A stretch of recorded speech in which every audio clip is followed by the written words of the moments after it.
Thanks, everybody. Welcome to Build. I'm your host, Ricky Camilleri, and our next guest was nominated for an Academy Award for her incredibly beautiful portrayal of Jane Hawking in The Theory of Everything, where she starred alongside Eddie Redmayne, who played Stephen Hawking. Now the two actors have reunited for a movie called The Aeronauts, the story of a pilot named Amelia Wren and a scientist named James Glaisher, an unlikely pair who are fighting for survival aboard a gas balloon. Let's take a look. I believe there are answers in the sky. Up there is where I have found the greatest happiness.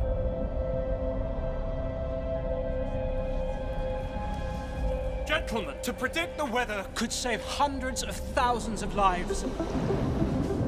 We are scientists, not fortune tellers. You'll get your chance. They'll realize your worth. I think they know my worth quite well enough. Prove them wrong, James. I'm a really good aeronaut. I want to use what I'm good at. Women don't belong in balloons. And she makes such a show of herself. Miss Wren, I need to make studies of the air. I'm not a coachman for hire. You are the only person who could fly us higher than anyone has ever been. So will you?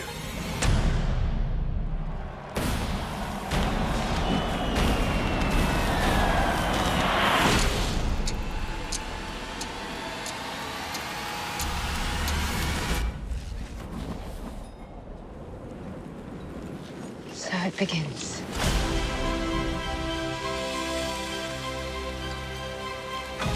Don't you wish to be up there with them?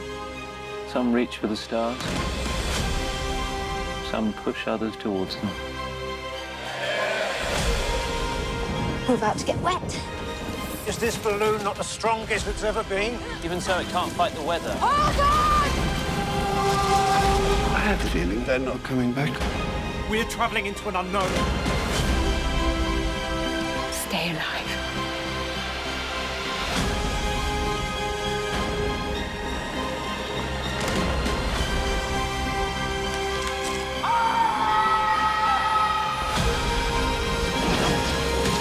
Take my hand!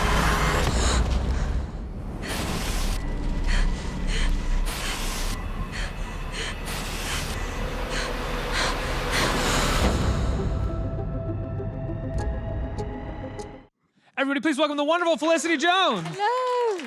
Hi, everyone. Thank you so much for being here. Thank you for having me. Congratulations on this wonderful movie and another incredible portrait of a headstrong, brilliant, intelligent woman. Thank you very much. I get the feeling that you seek out scripts with female characters like this. Is that not true or true? I don't know. I think it seems to keep happening that I'm playing these women who are incredibly forthright and strong-willed, but it's more by coincidence than by design. Are you incredibly forthright and strong-willed? Not all the time. I have my moments. You know, it's something that we all have to work on. But Amelia Wren's also just a bit of a wildcat as well, which I liked about her. She's a bit of a maverick, and she doesn't play by the rules, and she really pushes things, which was fun to play. You get a sense of that from her wardrobe right in the first scene of the film that we see her in. It's almost like a rainbow-colored, or multicolored dress. What is that costume? How would you describe that? That's a good question. What is that costume? I loved it. It was it was quite a nightmare to wear. There's about sort of like 3 corsets underneath that top kind of frilly outfit that she wears. So I have to say it wasn't the most comfortable item to be wearing when you're statics and things like that.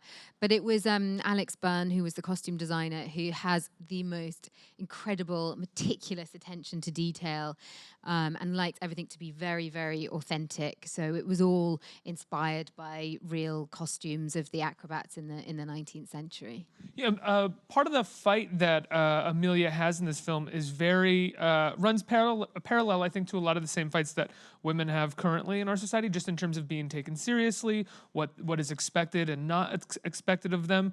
Lines like that, I imagine as an actor, you want to ground them and hold them in that moment in time where the story takes place, but you also want them to resonate. Do you feel a responsibility as an actress to do those things, or do you just think, that's the script's work, I'm going to do my job and people will take the words as how they're going to take them. Yeah, I always think it's fascinating, when films do resonate and they hit a certain zeitgeist and they can have great change in society. I think that's really, really exciting. But you never know when you take something and you start working on it. I mean, you never know quite how it's going to turn out. You have those best intentions. And I always like to portray people that I think are interesting and fascinating to kind of get my teeth into. Yeah, she's got a line in the film that is I don't want to give anything away, but it's "I fought too hard for my seat at the table," which is an incredibly powerful line for a woman of any era to say, or maybe even reckon with that idea. What was it like when you read that in the script for the first time? Yeah, I think it's about the sacrifice that she's made in order to do what she's doing, and what she loves doing is ballooning, is piloting, and to everyone else they think that's completely nuts and what a silly thing to be doing. She should be sort of at home happily sewing or something. So it's about the cost of what it takes to pursue something you love. This is your second time working with Eddie Redmayne, right? How did it come about that the two of you reteamed for this movie in particular?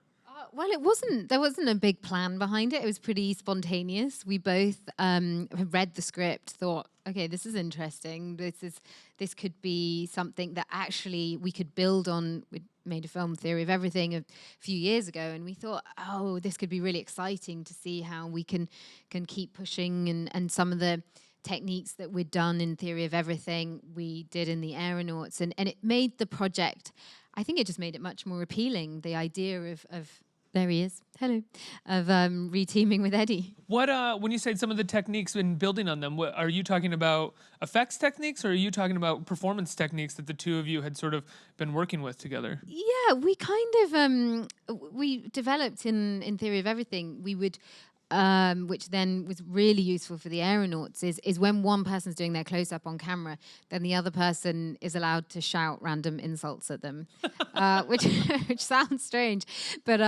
it's a way of getting a certain performance, and we both... Wait, this is real? Yeah, this is for real. Oh, okay. Oh, yeah, this is how we roll. Are they insults that are like really go as hard as you can and try to hurt my feelings, or are they like just fun insults? It depends. It depends on what the aim is, to try and get an interesting reaction or something a little unexpected. We've both done films with a lot of improvisation, actually both in the States, so had been used to kind of playing around, going off script, being a little bit anarchic, and so it's really useful just, if you're doing a take over and over and over again, to try and get something new and to keep it fresh, basically. I feel like you're not going to want to answer this question, but I feel like it's my duty to ask this. What is an insult that he would throw at you, or that you would throw at him? That's awful. You shouldn't be working. Why are you here? Get off the set. I mean, those are the lovely things. Oh, those are the things that you would say. That's just the really, mild stuff. What was the film that you did, or films that you did stateside that required improvisation?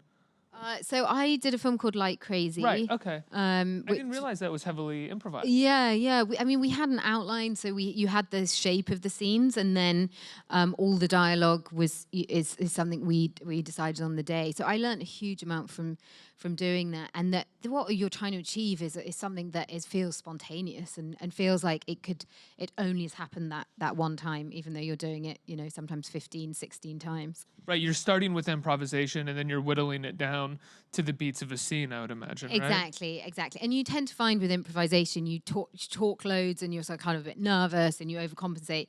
And then the more takes you do, the more you distill it, and you find the best lines. And it's often you need far less dialogue than you ever think you do at the beginning of the outset of kind of designing the scene.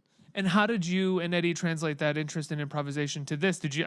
I can't imagine you were improvising at all inside the balloon, just because of the way that the story is structured. Yeah, and with this, I think every script has a different requires something different. There's a different technique, and this was written by Jack Thorne and was a wonderful script. And his writing has a real rhythm to it, and so you want to get inside the the DNA, so to speak, of that rhythm. And we also rehearsed a lot. So with this, it was more, it was less changing dialogue, but it was a lot more, how do we keep being in the basket? How do we keep that interesting? How do we use movement to make that enterprising? How did you do that? I mean, what were the conversations or some of the conversations that you had about that basket? Because there is the sense of trying to show how claustrophobic it is, but then at times opening it up a little bit so that the audience doesn't feel entirely claustrophobic throughout the whole movie. And you can see the movie doing that in different parts. Yeah, we spent a lot of time thinking about that. We thought we've got to keep this coming back to this basket. You know, it's about 2 meters wide. We've got to keep this somehow entertaining. And so part of it was thinking about the power structures that they would have in that basket. And then we both kind of had our own corners that the other person couldn't go into, and how they use their space. So Amelia just has a big basket that a big bag that she throws stuff into, whereas James, everything is meticulously laid out. And He almost has shelves and drawers. yeah, exactly. And it was constantly we were playing with that idea that she just doesn't care. You know, she throws things out there. She throws caution to the wind. She's instinctive, and then he's much more kind of everything has to be designed and thought about and considered, and we were constantly playing with those opposites. Now, Amelia is an amalgamation of a number of different female pilots from that time period, correct? Well, the main person she's inspired by is this woman called Sophie Blanchard, who was an absolute loon. I mean, an extraordinary woman who was one of the first women to fly solo. And she was actually in the 18th century. So she was a bit earlier than when our film is set, but a big inspiration for Amelia Wren. And she used to fly on her own. She'd fly at night. This was in the really early days of balloon technology. So she never knew if she'd survive a flight. And she used to set off fireworks. And a bit like Amelia, she was a bit of an entertainer. Your last, I think 3 out of 4 or 5 of your most recent movies have been based off of real people or someone like you just said, Sophie Blanchard. Do you like playing characters based off of real existing historical figures or semi-existing historical figures? It's nice to have somewhere to start. It's nice to root it somewhere in reality. You might go off that and leave that behind at some point, but I like there being an authenticity at root. So even if you're playing somebody completely fictional, so I was just playing a journalist in something, I still want to meet a journalist and understand the precision of their life, the intricacy, their routines, that sort of thing. It just gives me a starting off point. What do you do with something like Rogue One? That's a good question. A lot of that was running on a running machine with massive bother boots on, these huge space boots that I wore in the movie to get really fit because I had so much running to do in the film. So that was my main way into playing Jinnah. So. Apparently there is the hot air balloon that you guys I think use in the movie or that it's based off of is traveling across a few states in the country right now. Have you heard about this? That's going on like this month and this month. Yeah, I heard Todd, who produced the film, he sent pictures. There's a sort of traveling fair with the balloon that I saw images of, which is a bit like what they used to do, you know, back in the day. It would be a big event, the balloon taking off, because there weren't aeroplanes or anything, so they weren't really used to exploring the sky. It was completely new territory. There's an incredible survival sequence in the film. I don't want to give anything away, but can we talk a little bit about what you do in the scene? I don't want to spoil anything. I want to give it away. The stunt work in the scene is pretty incredible. What was it like shooting that? It was actually pretty rigorous. It was pretty intense. We would do certain sequences and you'd try something out and a lot of the time you're on wires and you can have a lot of support and you can have someone helping to lift you. And whenever we did that, it just looked so rubbish that we thought, actually, do you know what? We got to make this look as real as possible. So those sequences when there's one where Amelia's swinging herself into the basket, we looked back at a take where I'd been assisted and had help, and we're like, that's not going to work. So then I tried one where I did it myself. What is that like Great pain. when they show you the dailies and the director is clearly trying to tell you, like, this isn't going to work the safe way. We need to do this the slightly more dangerous way. Well, how do you take that? That is exactly what happened the whole way through. The safe way was just boring. And so that increasingly, that's why we all probably put ourselves at so much risk, because slightly being on the line of danger kind of made it a little bit more realistic. Is that the most stunt work that you've ever really done, or have you done sort of bigger stunts than that, or more stunts? I think alongside Rogue One, I think they're probably the biggest sort of amount of action that I've done. When was Theory of Everything the first time you met Redmayne? It was, although no, it wasn't. I don't know why I said that. I called him Redmayne, I know. not Eddie Redmayne. I don't know why I did that. It threw me. We have actually got conflicting stories about how we first met. I thought we met at an audition, but he says that we met at a friend's house party, which I seem to have just erased from my mind. Those. Yeah, exactly. Many house parties I don't are know if I've erased. erased them or it's just not that. Yeah. And when you signed on to do Theory of Everything with him, was it pretty clear that the two of you would have a great working relationship right off the bat, or did you find that you developed that over the course of the movie? I think with Theory of Everything, I think we both have a similar way of approaching things. I think we're both quite detail obsessed.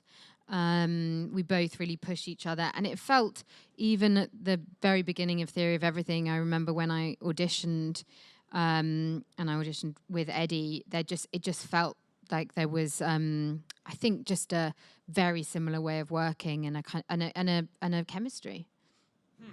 When did you start acting? How did it happen? You're a child actor, right? Yeah, I went to a local drama group in the place where I grew up, and it was an amazing resource. It was a group, it was open to all young people across the city. You didn't have to pay for it, you had to audition, and it was called the Central Junior Television Workshop, and we would put on plays, we'd have different workshops. And you had to audition? You had to audition, yeah, to get it, because it was from 11 to 18. Do you remember was it an audition that you had to work out and bring to them? Or was it kind of like, okay, stand there, try doing this and do this? And yeah, work out a monologue at 11? No, all I can remember is we were just throwing juggling balls at each other. That seemed to be the extent of the audition. I don't even remember having to learn anything or prepare anything. It was kind of drama games. Do you remember when, as a young, because I think every filmmaker, every actor, every artist of any kind, at a certain point they realize who their heroes are. It's usually when you're like between 17 and 25. You're like, that's the pinnacle of this craft that I want. Do you remember who that was for you, and when you saw that? Yeah, it's interesting. As I've grown up, I found that there's different people at different stages. Changes as you get older. Yeah, it does, doesn't it? I think as it's probably as you change your sort of ideas about what you think makes something excellent. But when I was growing up, there was an actress called Samantha Morton, who I absolutely adored, and she had such naturalism in her acting. And Morven Caller, right? Morven Caller, Lynn Ramsey, one of my favorite directors of all time, and she was a real inspiration because she actually there was a Nottingham drama group which was the equivalent of the one I went to, and I thought, oh wow, there's a way through. I'd seen her trajectory, and it was really inspirational that I thought, well, if she can do it, maybe I can do it. That is also absolutely one of those filmmakers and performances that I think as a young person is the pinnacle, because it's so raw and it feels so different from what the actual sort of professional craft is, that then when you reach a certain age and you're around the craft a little bit more, you're like, oh, you know what? Maybe this person who does Hollywood movies all the time is amazing because they know how to exist within this structure very well. Yeah, it is funny, isn't it? There's a real... there's a skill in both, actually, in doing something that is completely kind of edgy and handheld and and it's the perfect word, is raw. But then it's a very different skill in being able to deliver a performance on a set of 250 people with probably the clock ticking, and to be able to actually do something interesting in that environment when you're in a cape, you know. Is like a skill that you are unwilling to recognize when you're like 18 years old, and you like at least for me, I remember when I was 18 being like, these performances are stupid. Yeah, and it's now I see very them and I'm true. like, that looks so hard. Yeah. Like, how could you possibly do this? Yeah, it's almost like the more painful it looks, then the more respect you have. Yeah. Did you ever imagine that when you were acting and that you loved someone like Samantha Morton, Morven Caller, that you would eventually be doing something on wires and strings and climbing all over a balloon? No idea. No, I thought I'd Star Wars movie? yeah, I thought I'd be just sort of, crying in doorways. That would be that would be my career. So this is all very unexpected. I feel like that's the actual cover of Morven Caller, is Samantha Morton crying in a doorway. Exactly, like mascara streaked. What was it like? It wasn't long after Theory of Everything and the nomination that Star Wars came about, right? How did that happen? That came about, as you say. It was after I'd done Theory of Everything, and I remember my agent saying, "There's a new Star Wars film, and this character." I don't think I was even given her real name back then. I can't remember. I think there was a code name for the character, but and she's at the center of this film, and it just from hearing about it, it just felt like such an amazing opportunity, and an opportunity to do something completely different from Theory of Everything, which is obviously very emotionally driven. Then to do something on that scale, it was like nothing I'd ever done before. What was the scale like? Oh, it's like a city doing Star Wars. It's immense. I mean, Especially that one, because the whole idea of that one, and what I ended up loving about that, was that I think Gareth Edwards had initially set out to make it as practical looking as possible and sort of look like a vintage Star Wars movie in a way. yeah. Well, it's almost like the CGI there was that kind of late 90s CGI that just looked really fake, and everyone got sick of it. And then I think it was Christopher Nolan in the Batman films, he started bringing back a sense of practical, and you can have the CGI but build it off really real, tangible things. And then very much that was Gareth Edwards. That's what was so beautiful about working on it, is the set was so meticulous and detailed, and all our uniforms, he had made sure everything was bashed up, the boots. He wanted to feel like it was kind of the Empire was sort of on its last legs a little bit, but that level of detail was, I think, what made it so special. And you got to spend time with RBG, right? When you were doing On the Basis of Sex.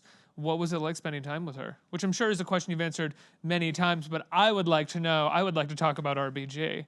Yeah, she's formidable. She has a very quick brain. She's absolutely passionate about what she does. I don't think for her it's work. I think it's something she loves and adores. She has a deep sense of right and wrong and justice. It's very much in her core. And then as you get to know her, she's very, very warm and open. And I went round to her apartment in Washington, and she was very welcoming and showed me into her room, showed me her family photographs. Family is very important to her, but she's just she's such a heroine of mine. Tom Harper, the director of the Aeronauts, has another movie that came out this year that he made. Wild Rose. Right, yeah. Wild Rose. Also another wonderful movie. How had you heard of him before? Had you heard of him prior to signing on to the Aeronauts? Was Wild Rose done and you had the chance to see that or see any of his other work? I hadn't, and I watched Wild Rose last week, which is excellent, which I thoroughly recommend. Tom and I had actually been speaking years and years ago, I think about 6 years. We were looking for something to do together. He'd done a lot of BBC shows, right? He did, yes. He did War and Peace, which I don't know if it came... Did it come out? Was it over here? I think maybe. It may have. But it was huge in the UK, really popular television show. Paul Dano was in it. Oh, yes. It came. He played Pierre. It came here. Yeah. Sorry. Yeah. And so that was hugely successful for him, but always done a combination of television and film actually throughout his career. And then when the Aeronauts came up, it felt like the right project to collaborate on. Oh, fantastic. We have some questions from the audience. Who has a question? Right here. Hi. What do you enjoy the most of your daily routine on a movie set? What do I enjoy the most? Well, I don't enjoy the early mornings. I can tell you that. I think I enjoy all the people. I enjoy the camaraderie. I enjoy you meet so many different people from around the world with such different skills. And I think I love the family that you form when you're making something. One more. Right here. Hi, Felicity. Hello. Hi. Hey, I just had a question. You've tackled so many genres, from science fiction, from Shakespeare, and biopic picks. Is there a specific genre that you're looking for next, or a role that you want to revisit? I never quite know. You know, there's not really a sort of big design. I always like to do something different than I've done before. I sort of like to keep myself entertained. But I love doing science fiction, and actually I'm doing a film next that is also science fiction. So I just love the difference, the change, and then it's really nice to do something that's really tiny budget and there's, you know, a very small crew. I think that's where I find the excitement in pivoting between, you know, the macro and the micro. Good luck. Thanks so much. Thank I have you. to ask, when you have worked with other actors since Eddie on The Theory of Everything, do you ask them to insult you as well? I know, it's actually weird. When I was just doing this film a couple of months ago, and it was so weird that Eddie wasn't there because I'd got so used to working with him. The first day, it was kind of a bit disorientating. I was like, where is he? No, I haven't tried the insult technique yet on my fellow actors. Just insult me. Just make me feel bad. Go. Exactly. Like, I don't want to do that. Exactly. It all gets a bit secretary. Well, I love the film. Congratulations. It's called The Aeronauts. Another wonderful performance. It comes out this month. Is it this Friday? Excuse me. It is, yes, This in Friday? theatres this Friday, and it is worth seeing in theatres because it's such Yes. a spectacle, and it's a really feel-good, warm-hearted film. You'll have a fun experience. And on IMAX as well. They've expanded the aspect ratio for IMAX, and apparently it looks beautiful on IMAX as well. Yeah, I mean, it is. It's wonderful to see it on a larger screen as possible if you can. And if you want to see the balloon in person, go to aeronautsjourney.com to look up which state it's going to be traveling through. And for those sitting right here, give Felicity Jones a huge round of applause for sitting down with me. Thanks, guys.